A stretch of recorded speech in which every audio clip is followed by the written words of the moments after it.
Friends అందరికీ నమస్కారం. Friends ఇప్పుడు అందిన వార్త. ఇక దేశ చరిత్రలో తొలిసారిగా సుప్రీంకోర్టు సంచలన తీర్పు. ఇక దీనికి సంబంధించిన వివరాలైతే మన వీడియోలో తెలుసుకుందామండి. వీడియో మాత్రం ఎక్కడా స్కిప్ చేయకుండా చూడండి ఫ్రెండ్స్. అప్పుడే మనకి పూర్తి సమాచారం అయితే తెలుస్తుంది. అలాగే లైక్ చేయండి ఫ్రెండ్స్. లైక్ చేసి ఇంతవరకు మన ఛానల్ని సబ్స్క్రైబ్ అయితే చేసుకోలేదో సబ్స్క్రైబ్ అయితే చేసుకోండి. ఎందుకంటే ఇలాంటి ముఖ్యమైన అప్డేట్స్ ఎప్పటికప్పుడు మీకు తెలియజేస్తూ ఉంటాను. మీరు కూడా మిస్ కాకుండా ఉంటారు.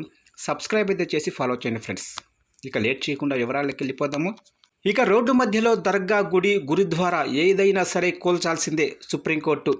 ఇక బుల్డోజర్ యాక్షన్పై తమ వ్యాఖ్యలు మతాలతో సంబంధం లేకుండా అందరికీ వర్తిస్తాయని సుప్రీంకోర్టు స్పష్టం చేసింది. మనది secular country. Public road, footpath, water body, railway లైన్లో ఆక్రమణలు అన్నింటికీ మా ఆదేశాలు వర్తిస్తాయి. రోడ్డు మధ్యలో గుడి, గురుద్వారా, దర్గా సహా ఎలాంటి మతపరమైన కట్టడాలున్నా కూల్చేయాల్సిందే. అనధికార నిర్మాణాలకు ఒకటే చట్టం.